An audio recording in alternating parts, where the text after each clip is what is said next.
Whether your dog is facing an injury, they had to have surgery for something, or maybe they had a little ache or pain or strain, or maybe they're dealing with what often accompanies aging, like arthritis of the back or hips or something like that. In any of those scenarios, I'm sure you want to do everything you can to help your dog heal. And today I'd like to talk to you about something you can do along with the veterinary care you're providing that can help your dog live their best, happiest, healthiest life. And in case we're meeting for the first time, my name is Mary Debono, and this is the Easier Movement, Happier Dogs podcast. So, I'd like to start out by sharing a few stories of dogs I've worked with over the years that we were able to help them along with their veterinary care, but to help them have a full recovery. So I'll start with a story about a dog named Sonny. Sonny was a yellow lab, who tore his knee ligament. It's often called the ACL. In dogs, it's technically the CCL, the cranial cruciate ligament. And he tore that, he ruptured it, and he had surgery to repair it. And even though his people took excellent care of him, they did everything that the vet had said to do, Sonny was still favoring that leg, and the surgeon could not find a medical reason why that was happening. So they had heard about me, and so I went to work with Sonny, and I helped him to regain confidence in his body again, basically. Help him have greater body awareness, help him learn that he could depend on that leg again. And this was all done in a very non-invasive way, a way that didn't contradict what he was experiencing, but to do it in a way that really honored his trepidation and helped him just discover, almost like on his own, how he could use that leg. And I go into detail about this in my book, Grow Young with Your Dog, where I talk about Sonny. As a matter of fact, I think I also did a blog post about it. And so I will link to that in the show notes to give you a fuller picture about Sonny. He was a really fun, exuberant Labrador. And it was really important that he had both the veterinary care, right, the surgery to repair the ligament, but he also needed something else. He needed, in this case, the work that I do and that I teach, which we call Debono Moves. And that helped him again restore confidence in his body. So that's one example of how you can use something as an adjunct to the care that your veterinarian is providing. Now, another dog is a dog named Nicky. Now, Nicky had a neck injury. And obviously his person, Vicky, rushed him right to the vet when she realized he hurt his neck. And he was a little fireball. He was this little guy who was part Chihuahua, part Rat Terrier, part Cocker Spaniel. And he was a flyball dog. He did all kinds of things. He loved to race around, and he somehow hurt his neck. So obviously that's a veterinary emergency. And his person took him there to the vet. And then along with the care he was getting from the veterinarian, Vicky had me come and work with him because it was really important, with the vet's permission, I might add. It was really important that he recover fully from this and that we would reduce the chance of it ever happening again. And what we find is that when you work with a dog and you help them, and this is true for people and for humans and horses as well, is that when you improve the flexibility, the mobility, the awareness of the entire trunk, it can help reduce strain on the neck. So that means that the more flexible the ribs and the sternum are, and the thoracic spine, like the middle part of the back, the less strain occurs in the neck. So it gave Nicky the best chance of healing. Okay. And again, it helped prevent this, could reduce the chance of it happening again. And I might add that Nicky lived to be, over 19 when he passed away. He was very close to 20 if he wasn't 20, and he never had another neck issue again. And he still was running around and doing all kinds of things for many, many years. So that was a situation where, again, having the adjunctive work, having the gentle hands-on work helped him have the fuller healing and may have helped reduce the chance of it happening again. So I do have, this is one of my actually most popular blog posts, is the blog post I wrote about Nicky. So I will link to that in the show notes. Okay. And if you have my book, you know about Nicky. And then you also, if you have my book, Grow Young with Your Dog, you'll learn about the exact ways I help Nicky. Okay. Because you learn the techniques, and there's videos that go along with it that you get. But one of the things I did with Nicky that you can learn whether or not you have the book is called rhythm circles. And I did them in between his ribs, and they were really, really helpful for him. And you can get that free training on how to do them by going to marydebono.com/love dog. It's all one word, all lowercase. And that'll also be in the show notes, that link. So don't worry about writing it down, especially if you're driving. So that was another case. Another one was a dog named Zoey. And I also have a blog post about Zoey, so I'll link to that as well. And she had a hip injury. She was a little smaller dog. She had a hip injury. She was only 3 years old, and she had to have what they call an FHO. So that's where the veterinarian actually cuts the head of the femur off, and the dog creates then like what they call a false joint. So like scar tissue and things actually kind of take the place of the regular hip joint. And many dogs do really well with this, especially small dogs like Zoey. But quite a lot of time had passed, and she still wasn't using the leg. Her person, who was amazing, she's an amazing physical therapist named Natalie. She had done all the right things, followed all the guidance, took her dog to canine rehab, did a lot of swim therapy. But on land, Zoey would not use the leg. So again, it was similar in a way to Sonny in the fact that she didn't have confidence in that leg on solid ground. So Natalie got my book and just did one of the very simple things that I teach in chapter 2 about what I call connected breathing. And I often talk about this as being like a reset button for yourself and your dog. And that's how it worked for Zoey. It was amazing. It's sort of like it just quieted her nervous system. And she got up, and from that moment on was using her leg normally. And Natalie even sent me a video not long after where Zoey's doing the zoomies, racing around. And I believe I have that linked in the blog post as well, so you can see Zoey. So again, that's a case where, yes, the surgeon was absolutely necessary. They did a brilliant job. And then it was a matter of, okay, what else can we do to help improve this dog's body awareness, to help her feel more confident in body and mind? And what's so lovely about it is Natalie, and this is true for anyone doing the Debono Moves, you get even deeper into your connection with your dog. In other words, you deepen that bond with your dog.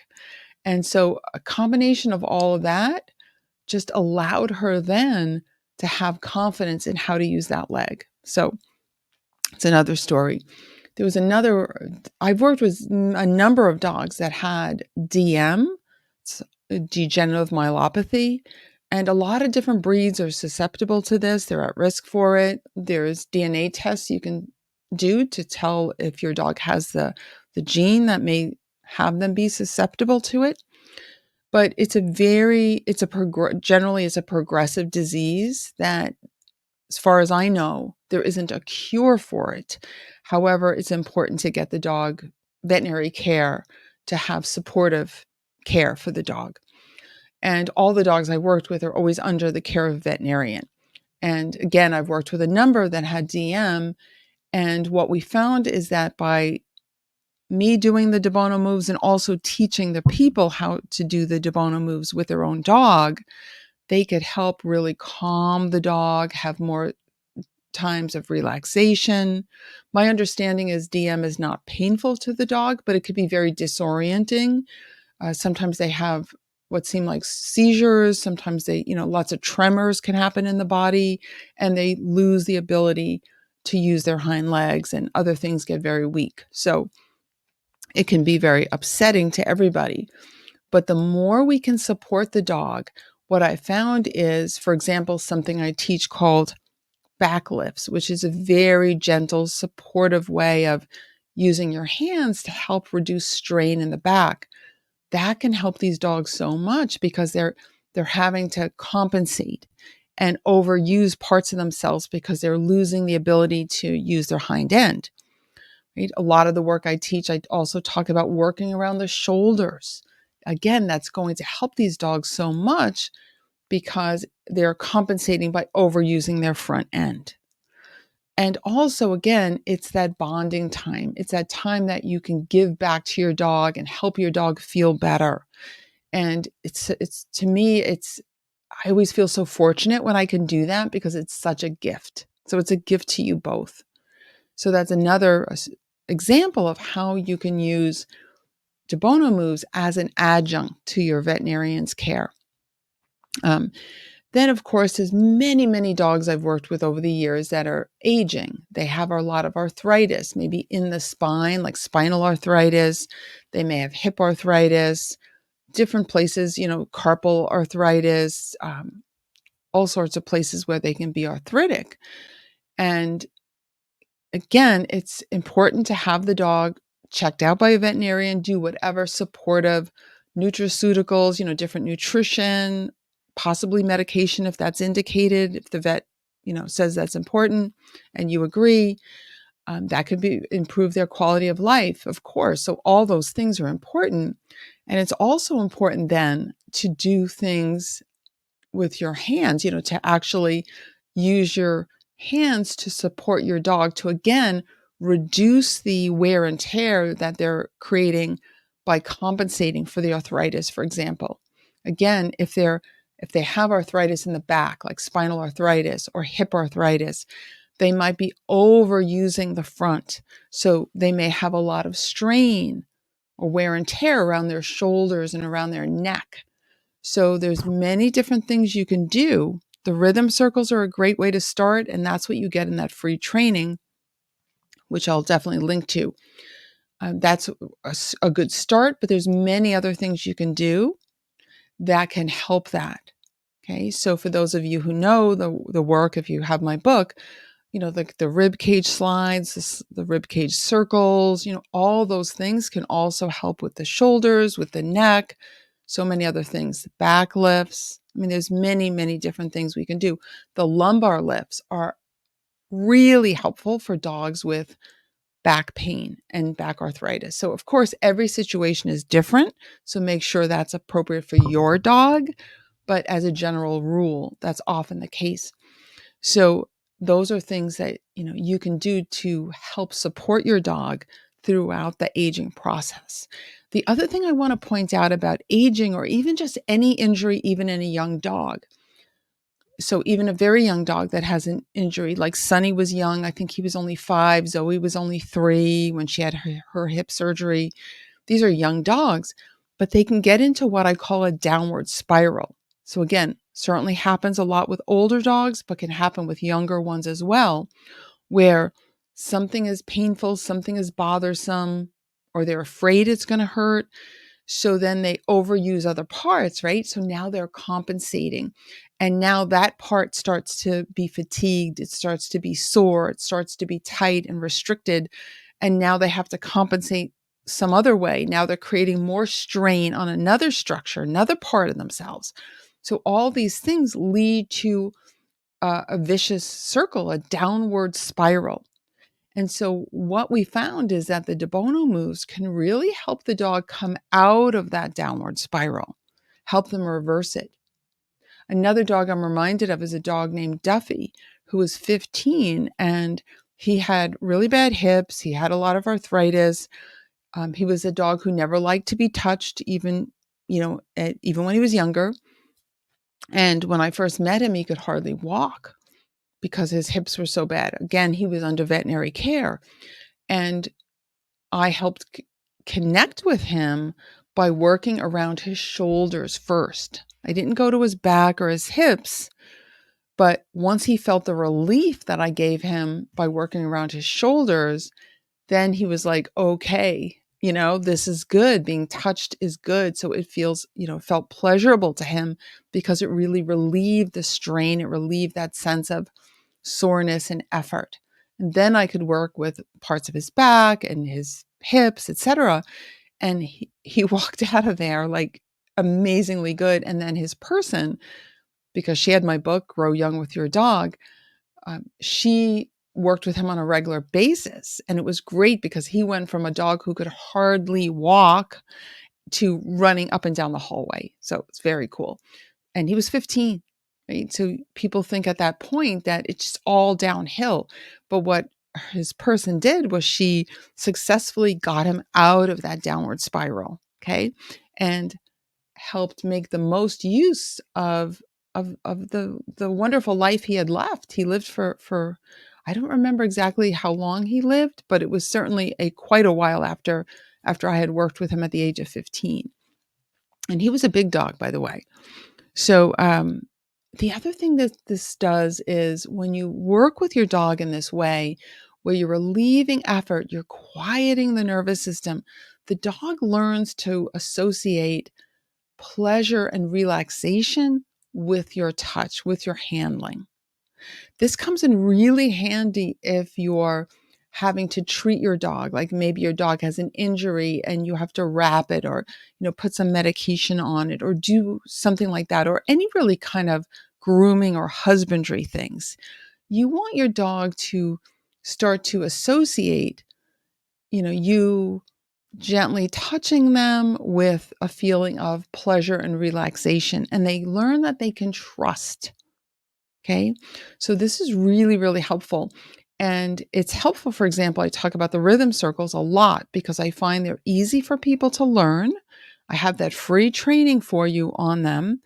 And there's something that you can kind of, do a few minutes, a couple of times a week or more, whatever you want. And then your dog starts to associate like lying down and relaxing with that wonderful rhythm circle feeling. And you could do that even at the vet's office if it's appropriate. It's really nice, of course, if you go to a vet that practices like the fear-free approach. But in any case, I think most vets are coming from a really, good place in their heart. That's what they want to help your dog. So you can talk to your vet about, would it be okay if I do this while my dog is lying down and you're examining them or whatever, if it's appropriate. But it's something you can do as you're waiting for the vet to come in or something like that, where you're just helping your dog stay more relaxed in that moment. Because for many dogs, it can be a source of anxiety to go to the vet. It can also help calm you down because lots of times when we're at the vet, we're worried too. We're worried about how our dog is feeling. We're worried about, the situation. We're worried about, is my dog going to be stressed? And it makes us stressed. So if you can focus on doing something productive, something to help yourself and your dog, it's really pretty cool. So I find by focusing on the rhythm circles, and again, you can find them at that free training link in the show notes. It'll help calm your own nervous system down. Okay. So you and your dog are, feed off each other. So when you're both calmer, it's going to be much better for both of you. So that's another good reason to use the Debono Moves approach in conjunction with veterinary care. So again, these are just a few simple ways. There's many more, but to give you an idea of how you can use this work in combination to veterinary care. So I hope you found that helpful. And please do let me know what you're dealing with. If you have a particular issue with your dog and you'd like me to talk about it, I'd love to be able to help you.